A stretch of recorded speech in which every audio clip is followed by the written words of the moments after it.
Hello there. In this fireworks animation tutorial, we'll be showing all of the steps required to create a fan loading animation just like YouTube uses. You could go online and just take one that is already made by another designer to bypass learning how to make it yourself. And nobody will yell at you if you do that.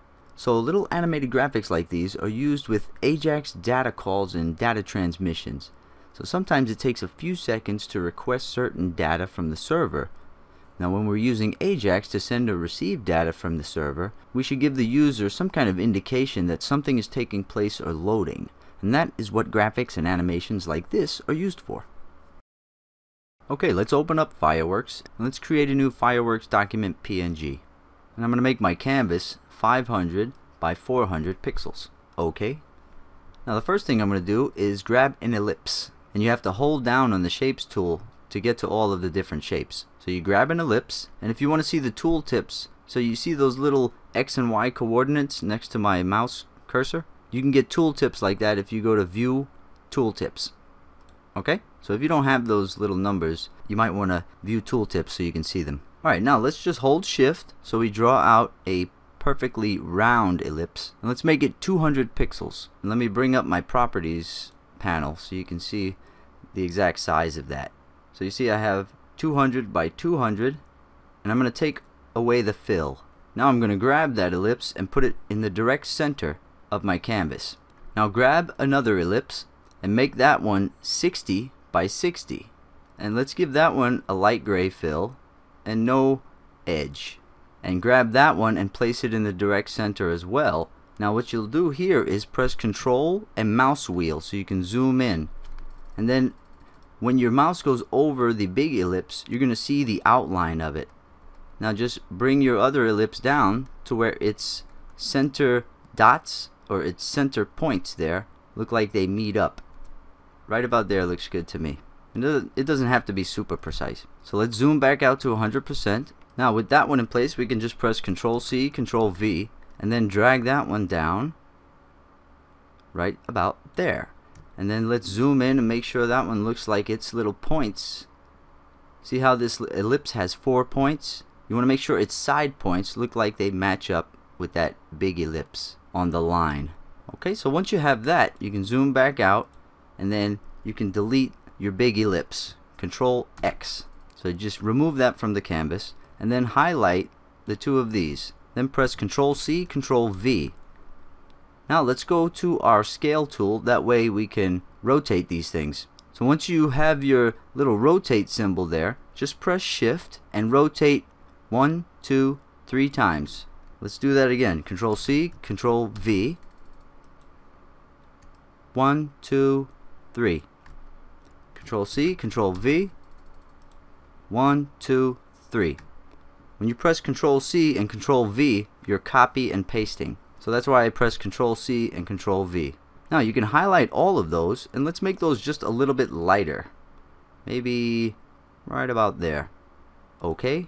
Okay, so we have our group of ellipses, and we're going to scale those now. So you hit your scale tool, grab it from the corner, and hold shift while you scale. Scale it down to about 20 by 20. We're going to make it very small.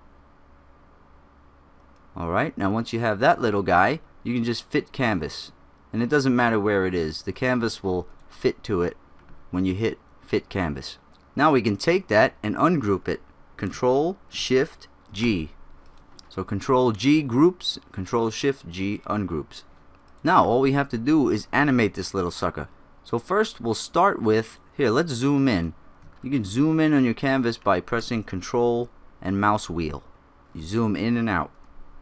And the first one, I'm going to make a dark color. Now you want to open up your state, so you can go to Window, States. And actually I'm going to turn this back to the light gray. Before I start animating, I'll just keep them all gray. And then we'll make the states now. We'll make all the states that we need, and then we'll start changing the color of those. So we're going to duplicate state 1.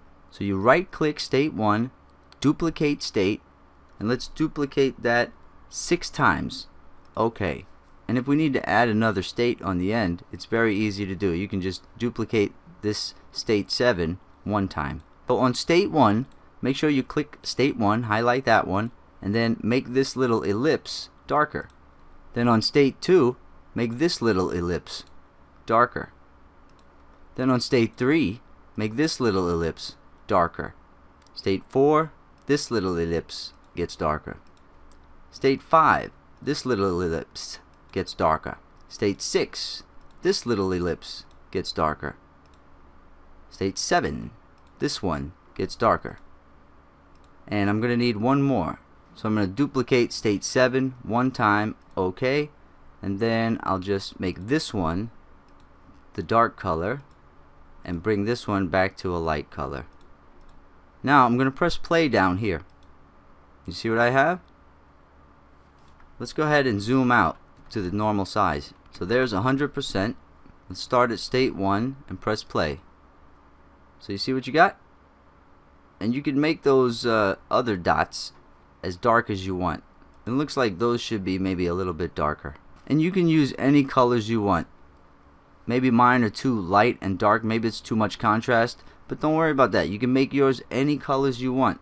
So once you have your animation set up, then you go to File, Export Wizard, Continue, Animated GIF, Continue, and then you're going to export and save that animated GIF onto your computer in any folder that you want, and then you can load that up to your web server and use it for all your Ajax data transmissions to let people know data is being requested from the server. So there's either data being sent to the server or it's just being requested from the server. You can use it in both of those instances. Okay, so now the next time you're on YouTube and you see their little fan loader, you can think to yourself, I know exactly how they made that, and I can make it too. Alright, I hope you've enjoyed this tutorial, and I'll see you guys next time.